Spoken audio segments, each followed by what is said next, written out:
Assalamualaikum warahmatullahi wabarakatuh. Alhamdulillahi rabbil alamin. Alhamdulillahilladzi ja'ala ramadhana syahrus siyamil mubarak alladzi unzila fihi al-Qur'an hudan lin-nasi wa bayyinatin minal huda wal furqan. Asyhadu an la ilaha illallah wahdahu la syarika lah wa asyhadu anna Muhammadan abduhu wa rasuluhu la nabiyya ba'dah. Allahumma salli wa sallim wa karrim wa 'azzim ala sayyidina wa maulana Muhammadin wa ala alihi wa ashabihi wa man tabi'ahum bi ihsanin ila yaumiddin, amma ba'du. Hadirin wal hadirat jamaah salat Isya dan sekaligus insyaallah salat tarawih, yang mudah-mudahan salat kita diterima oleh Allah Subhanahu wa taala. Puji syukur kita panjatkan kehadiran Allah atas segala nikmat dan karunia. Pada kesempatan malam hari ini kita dapat berkumpul di baitun min buyutillah guna melaksanakan ibadah, mensyiarkan agama Allah, menjalankan sunnah-sunnah Rasulullah Sallallahu Alaihi Wasallam. Mudah-mudahan puasa pada hari ini kita semua diterima oleh Allah Subhanahu wa Ta'ala. Salawat dan salam semoga tetap tercurah limpahkan kepada insan pilihan, manusia budiman, seorang manusia yang mulia, yang dimuliakan oleh yang maha mulia, manusia yang agung, yang diagungkan oleh yang maha agung. Beliaulah Rasulullah Sallallahu Alaihi wa alihi Wasallam. Hadirin wal hadirat jamaah yang dirahmati Allah Subhanahu wa Ta'ala. Ini malam keberapa kita salat tarawih, Pak? 13. Ke-13 ya. Masih 27 hari lagi. Betul ya? Masih 17 ya. Lama 27. Masih 17 hari lagi kita menggapai Ramadan yang berakhir. Ramadan ini sudah sesuatu yang sangat-sangat kita tunggu. Berapa banyak orang ketika datang bulan Sya'ban, beliau meminta kepada Allah agar Allah sampaikan umurnya di bulan Ramadan. Sampai dia pada bulan Sya'ban, begitu juga selalu minta kepada Allah agar Allah sampaikan umurnya di bulan suci Ramadan. Allahumma barik lana fi Rajab wa Sya'ban wa ballighna Ramadan. Ya Allah, berikanlah keberkahan kepada kami di bulan Rajab dan di bulan Sya'ban, dan sampaikan kami di bulan suci Ramadan. Ini bulan sudah datang di hadapan kita. Ini bulan sudah hadir bersama kita. Jangan sampai bulan ini kita sia-siakan begitu saja. Biarkan saudara-saudara kita yang kemungkinan tidak tarawih bersama kita pada malam hari ini, husnudzon billah, mereka melaksanakan sholat tarawih di tempatnya masing-masing. Jangan suudzon, jangan pernah berburuk sangka. Kita lihat orang kagak pernah tarawih, jangan-jangan emang gak pernah tarawih. Bisa jadi ibadah yang mereka lakukan itu lebih bermakna di mata Allah ketimbang kita. Pak, ini Ramadan sudah ada di hadapan kita.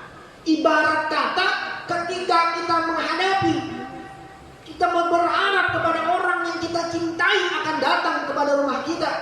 Apapun kita siapkan, betul nggak? Rumah kita cat, cucu mau datang. Persiapan kita siapkan, kamar kita cat, kasur kita beli, nggak punya mobil kita nyewa untuk jemput cucu kita. Ketika datang cucu kita ngomong, kita cium, mau makan kita ladeni, mau mandi kita mandiin. Kenapa? Karena kita sayang dengan cucu. Begitu juga dengan Ramadan. Ketika Ramadan datang di hadapan kita, jangan sampai Ramadan pergi dengan begitu saja. Ketika Ramadan datang di hadapan kita, jangan sampai Ramadan tidak berkesan di mata kita. Makanya kata Rasulullah, laula ummati ma fi Ramadan la tamannau an takuna sanata kulluh. Andaikan umatku tahu apa yang ada di dalam bulan Ramadan keistimewaannya, maka mereka akan meminta 1 tahun akan dijadikan bulan suci Ramadan. Kira-kira Pak, kalau kita tahu keistimewaan Ramadan, pengen gak tuh Ramadan 1 tahun kita laksanakan? Pengen gak Pak? Sebulan aja udah begak, capek kata orang-orang. Ini memang kadar iman kita berbeda Pak. Kalau mereka yang tahu tentang keistimewaan Ramadan, mereka akan minta 1 tahun dijadikan bulan suci Ramadan. Kenapa? Karena mereka orang-orang saleh, mereka orang-orang yang bertakwa kepada Allah, benar-benar mereka memanfaatkan apa yang ada di bulan suci Ramadan. Makanya kalau kita kadar kita setara hanya mendapatkan puasa, kata Imam Al-Ghazali, seperti puasanya orang awam. Kenapa orang awam? Kita hanya mampu menahan lapar dan haus saja. Kam min sha'imin laisa lahu min siyami illa al-ju'i wal 'atash. Berapa banyak di antara saudara-saudaraku, berapa banyak di antara umatku, mereka yang berpuasa hanya menahan lapar dan haus saja. Makanya kebahagiaan orang yang berpuasa ada 2. Ketika dia menghirup, meminum seteguk air ketika berbuka, dan ketika nanti mereka berhadapan dengan Allah Subhanahu wa Ta'ala. Ini puasa buatan kita sendiri Pak. Sahur kita bersama keluarga, keluar dari rumah keluarga nggak ada yang tahu. Anak-anak kita juga begitu. Di hadapan kita tuh anak-anak makan sahur bersama, indah sekali.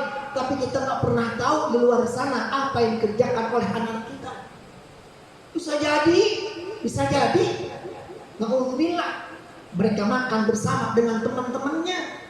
Tapi ketika dia kembali ke rumah, dia pura-pura sakit, lemes banget kayak orang puasa. Padahal 2 jam sebelumnya dia habis makan. Apakah kita tahu seorang keluarga? Nggak tahu. Pura-pura minum, habis minum bibir dikeringin lagi. Kenapa? Nggak ada yang lihat. Makanya pahala puasa luar biasa Pak. Hanya Allah yang memberikan secara langsung.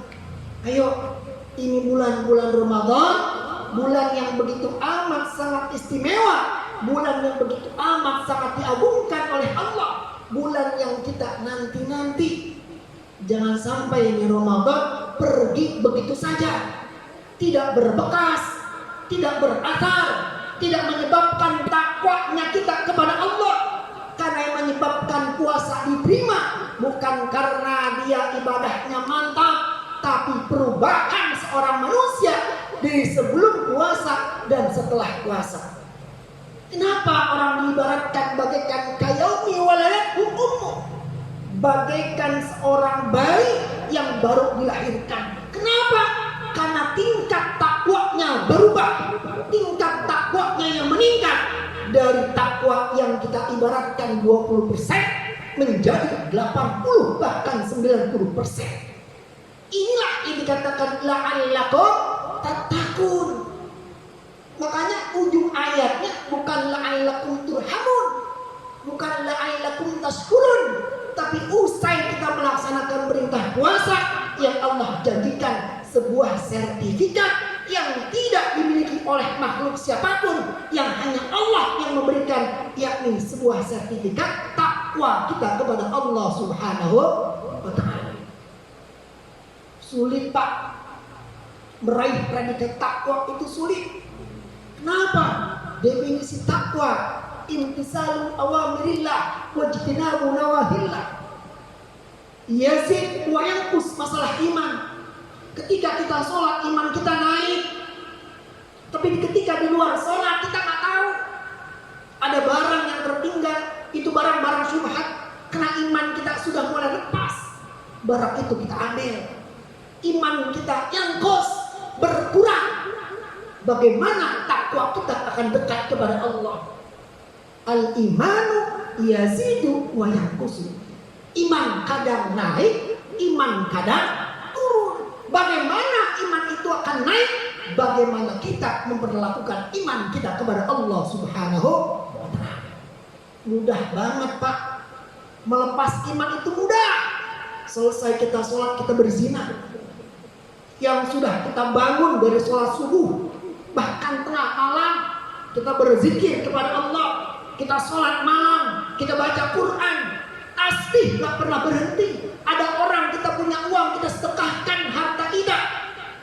1 jam kita berbuat zina, yang kita perbuat dari tengah malam hancur begitu saja di mata Allah. Kenapa? Iman kita telah lepas. Tapi kita membangun sebuah iman sangat amat sulit di mata Allah Subhanahu wa ta'ala. Pak, 1 tahun kemarin Ramadan pelajaran buat kita. Corona datang menjelang Ramadan tahun kemarin, pelajaran buat kita. Ketika Ramadan puasa, sholat tarawih ditutup, bareng-bareng kita protes. Puasa nggak boleh tarawih, mall dibuka. Puasa nggak boleh sholat id, tapi mall dibuka. Harus kita introspeksi diri. Ketika Ramadan datang, apakah kita menyibukkan diri kita kepada Allah? Kita introspeksi diri. Apakah ketika Ramadan datang, kita mentakmirkan masjid yang kita cintai? Kita isi musolah dan masjid yang kita cintai. Tapi ketika diusik oleh makhluk yang namanya corona, bersama-sama kita protes. Kenapa masjid dan musolah ditutup? Sekarang pakai prokes. Kalau kita nongkrong bebas, kita ke mall bebas, kita ke pasar bebas tanpa ada jaga jarak. Biarkan Pak, ikhtiar kita, usaha kita. Kita nggak tahu ini corona kapan selesainya. Kita nggak tahu corona bakal berakhir kapan. Tapi yang kita wajib adalah ikhtiar kita. Bagaimana corona biar cepat selesai. Aku Pak, aku kita doa sama Allah. Bukan hanya doa, juga kita ikhtiar. Kalau zaman dulu Pak, sebelum corona, orang kalau sholat Jumat itu syarat dia boleh tidak melaksanakan sholat Jumat kalau sakitnya udah mulai parah. Sekarang batuk-batuk aja kita udah merih. MC ngomongin jamaah yang kurang sehat tidak dibolehkan masuk ke dalam masjid. Kalau dulu benar-benar kita meminta referensi dokter. Gimana dok? Saya boleh nggak sholat Jumat? Oh jangan. Nanti begini. Kalau sekarang nggak perlu referensi dokter. Kita pilek terlalu besar, terlalu berat. Udahlah, aku nggak sholat Jumat. Ntar gue nularin orang. Yang nularin bukan virus flu-nya, tapi yang menularkan dikhawatirkan virus coronanya. Boleh nggak? Boleh. Jangan khawatir. Ulama kita banyak. Mereka di atas sana orang-orang yang alim. Ketika ada pendapat seperti itu, ayo kita pakai. Kembali lagi. Ayo. Ramadan masih hampir setengah yang kita laksanakan. Jangan sampai kita sia-siakan. Yang kemarin kita minta kepada Allah agar Allah sampaikan, Allah buktikan. Hari ini Allah sampaikan kita di bulan Ramadan. Jangan sampai kita sia-siakan. Jangan sampai Ramadan pergi begitu saja. Jangan sampai Ramadan tidak berbekas di hati kita. Kita berdoa kepada Allah. Mudah-mudahan corona cepat selesai. Mudah-mudahan selepas Ramadan lepas juga corona di bangsa Indonesia. Sekali lagi, mudah-mudahan apa yang kita lakukan, yang kita kerjakan pada Ramadan tahun ini lebih baik daripada Ramadan yang kemarin. Dan kita berharap kepada Allah, mudah-mudahan kita masih dipertemukan kembali pada Ramadan yang akan datang. Billahi taufiq wal hidayah. Wassalamualaikum warahmatullahi wabarakatuh.